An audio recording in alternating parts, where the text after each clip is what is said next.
Assalamualaikum warahmatullahi wabarakatuh. Alhamdulillah, di hari ini kita bisa bertemu kembali dalam rangka podcast. Kebetulan untuk saat sekarang saya didampingi atau ditemani oleh Bunda Nurmi. Alhamdulillah, dan pada kesempatan ini podcast kita kebetulan untuk memenuhi tugas UTS kita ya. Dan sebetulnya ini kita disuruhnya sendiri-sendiri gitu. Tapi berhubung kita ya mencari sesuatu yang lebih, betul Bun? Ya, jadi kita akan berkolaborasi, artinya saling mengukur atau berganti pemikiran tentang masalah tugas yang ada. Kebetulan Bunda ya memperkenalkan dulu atau gimana ya? Silakan Bunda. Oke, terima kasih. Perkenalkan dengan saya Bunda Nurmi, mahasiswi semester 6 IAIJ, Institut Agama Islam Jamiat Khair, Jakarta. Di sini saya memenuhi undangan daripada Bapak Dursin kita untuk sama-sama membahas tentang RPP.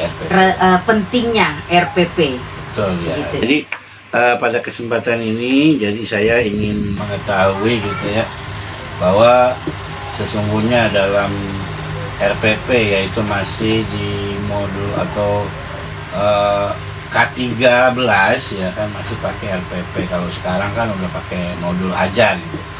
Menurut Bunda, gimana tentang pentingnya RPP untuk saat sekarang? Iya, baik. Pentingnya rancangan pembelajaran itu tidak bisa diremehkan dalam proses pendidikan.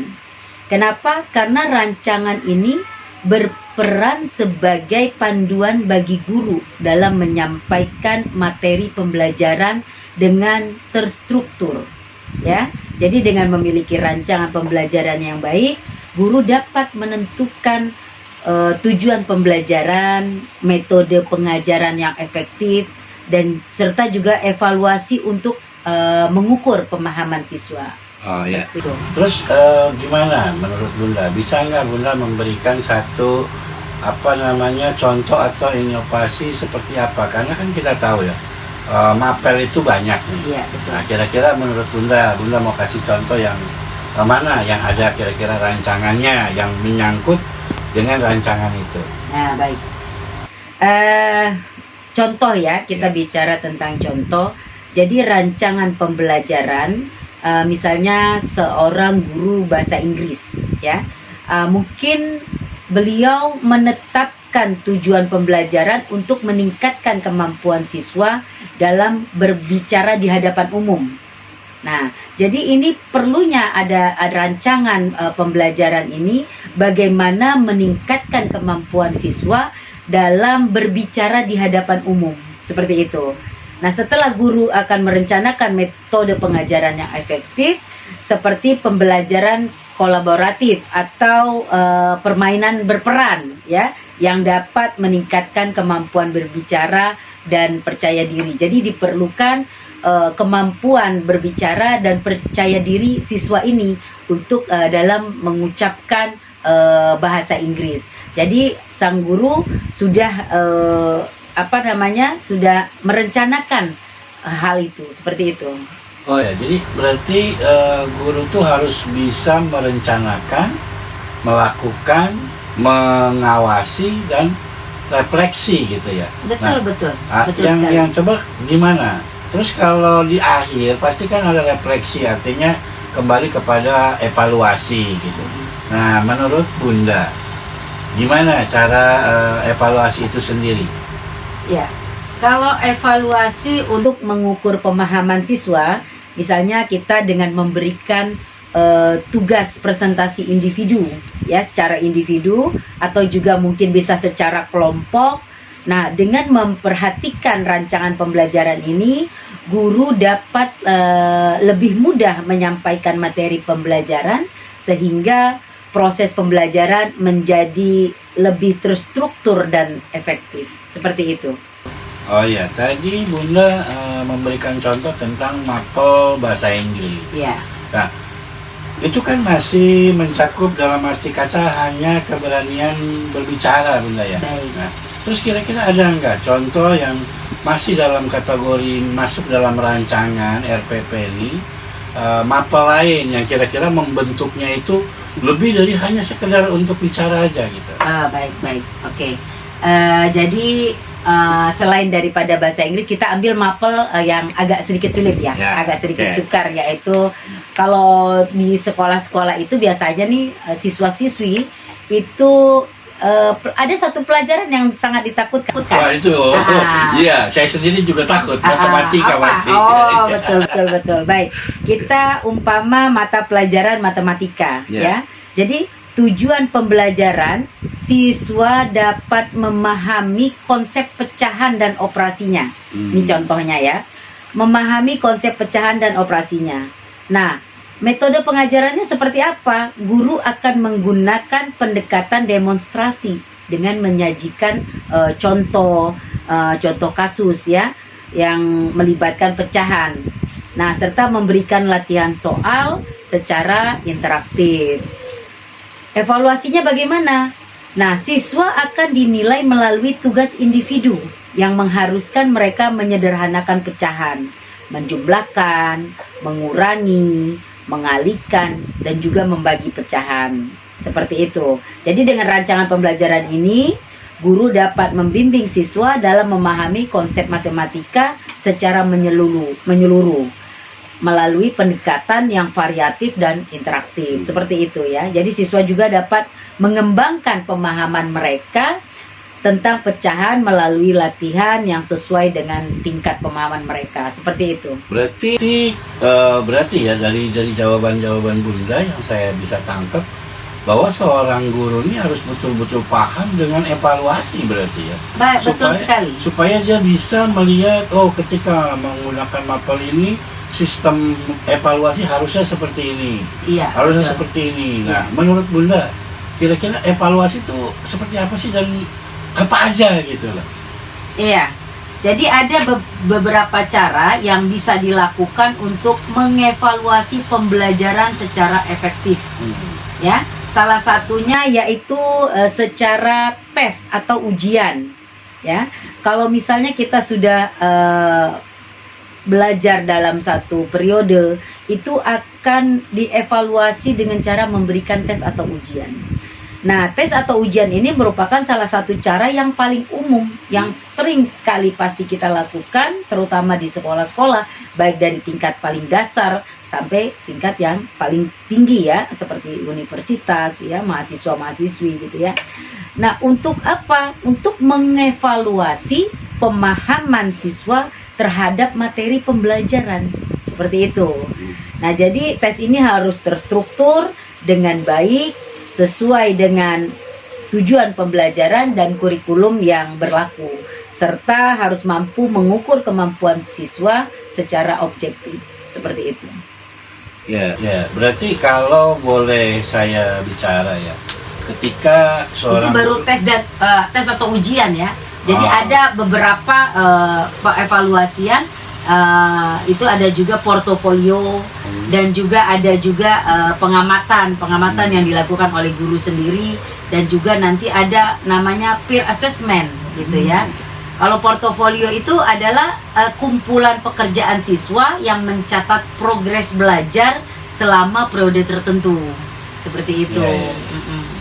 Nah, berarti begitu banyak kita harus menguasai untuk bisa menilai anak didik kita. Betul. Nah, kalau saya ajukan pertanyaan nih sama Bunda nih, umpama dua ya, kita melakukan tes atau portofolio yang Bunda bilang tadi, kira-kira mana yang efektif, yang paling umpamanya lebih mantep lah bahasa ininya? Kalau menurut saya pribadi, mana yang efektif, tes atau ujian atau portofolio, begitu ya? Betul. Nah, kalau menurut saya untuk keefektivitasan dari dua metode ini, saya katakan yang paling efektif adalah portofolio. Oh begitu. Iya. Kenapa? Iya, Karena portofolio memiliki beberapa kelebihan dibandingkan dengan tes. Oh gitu. Kenapa? Karena portofolio ini menunjukkan progres belajar yang lebih lengkap. Gitu. Iya. Jadi portofolio ini mencatat kemajuan belajar siswa selama suatu periode, selama satu periode dengan menunjukkan tugas, ya, proyek dan aktivitas yang siswa kerjakan. Gitu. Begitu. Jadi hal ini memberikan gambaran yang lebih lengkap tentang perkembangan siswa selama suatu periode, selama satu periode dengan menunjukkan tugas, ya, proyek dan aktivitas yang siswa kerjakan. Gitu. Begitu. Jadi hal ini memberikan gambaran yang lebih lengkap tentang perkembangan siswa dibandingkan dengan hasil tes atau ujian. Kalau tes kan berarti hari ini dites, hari ini dinilai gitu. Tapi kalau portofolio itu perkembangan dalam masa jauh. Gitu. Betul. Nah, itu yang pertama. Nah, kalau untuk yang keduanya itu memberikan umpan balik, ya, umpan balik yang lebih mendalam. Jadi siswa bisa merefleksikan hasil kerja mereka dan memberikan umpan balik yang lebih mendalam tentang proses pembelajaran mereka. Yang ketiga ada namanya menghargai keragaman. Nah, portofolio ini memperlihatkan keragaman belajar siswa, termasuk gaya, kemampuan, dan minat yang berbeda-beda. Setiap siswa kan akan menunjukkan potensi mereka, betul. gitu, dengan cara yang unik. Masing-masing siswa itu kan pasti akan berbeda-beda, gitu ya. Misalnya kita punya 30 siswa. Dari 30 siswa ini mereka akan punya cara yang unik, gitu, ya. Akan berbeda-beda antara satu dengan yang lain. Yang terakhir yaitu menumbuhkan keterampilan refleksi. Jadi dalam portofolio ini, dalam pengejaran pembelajaran, refleksi oleh guru dan siswa menjadi kunci. Dengan menggunakan portofolio, siswa didorong untuk memikirkan tentang prestasi mereka, membandingkan proyek yang masa lalu yang udah lewat dan juga saat ini, dan memberikan umpan balik. Jadi dengan cara ini mereka belajar tidak hanya mengenai materi saja, namun juga belajar mengenai diri mereka sendiri. Jadi seperti itu portofolio bagi saya. Kenapa lebih efektif?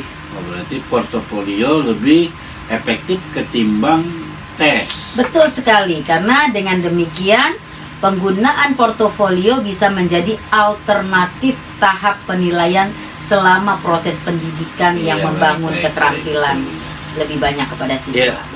Kembali ke RPP tadi, Bu, ya. Gimana? Apa kan biasanya segala sesuatu tuh kadang ada istilah-istilah lah. Iya, betul. Dalam RPP pasti juga ada istilah. Sudah pasti. Ya. Itu sudah pasti. Gimana menurut Bunda? Coba silakan di. Iya, ada beberapa istilah yang sering sekali digunakan dalam RPP itu sendiri.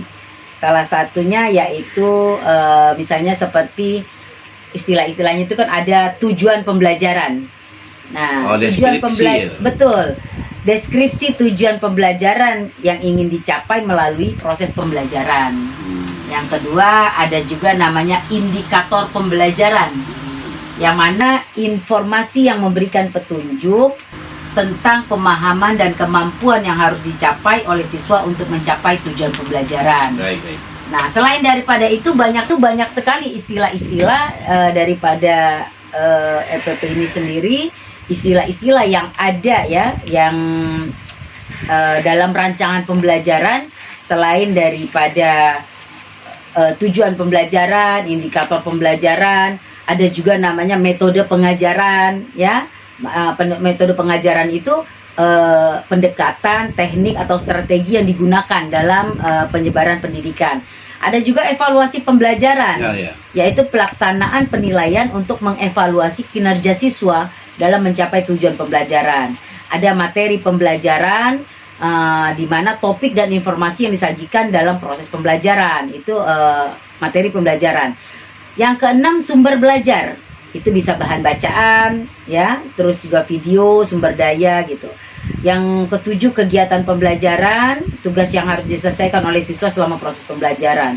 Yang kedelapan ada namanya alokasi waktu, jumlah waktu yang diperuntukkan untuk setiap kegiatan pembelajaran. Yang kesembilan ada namanya jangkauan kelas.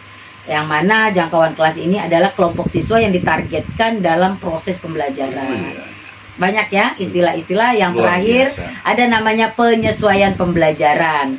Penyesuaian pembelajaran sesuai dengan kebutuhan siswa masing-masing gitu. Istilah-istilah Berarti 10. ada istilah. 10 lebih kurang 10 istilah dalam rancangan pembelajaran. Oke Bunda, iya alhamdulillah keterangan dari Bunda sudah begitu panjang dan mudah-mudahan Bunda bisa kita lebih baik ya, terutama dalam menyusun RPP, menggunakan RPP di dalam mendidik anak-anak kita, meskipun memang untuk saat sekarang sudah pakai modul ajar. Betul. Mudah-mudahan di pemerintahan yang baru Bunda, kebetulan presiden kita udah baru Ya. gitu ya. Mudah-mudahan. Jadi mudah-mudahan mutu atau kualitas pendidikan Republik Indonesia ini akan jauh lebih meningkat dan akan jauh berkualitas Amin, untuk amin. anak cucu kita kelak. Amin Bunda. Amin, insya Allah. Jadi itu aja ya, terima kasih Ya, baik. Bunda udah banyak memberikan masukan-masukan. Baik saudaraku semua, demikian bincang-bincang saya dengan Bunda Nurmi semester 6. Saya Haji Muhammad Nursin dari semester 6. Mohon maaf. Assalamualaikum warahmatullahi wabarakatuh. Waalaikumsalam warahmatullahi wabarakatuh.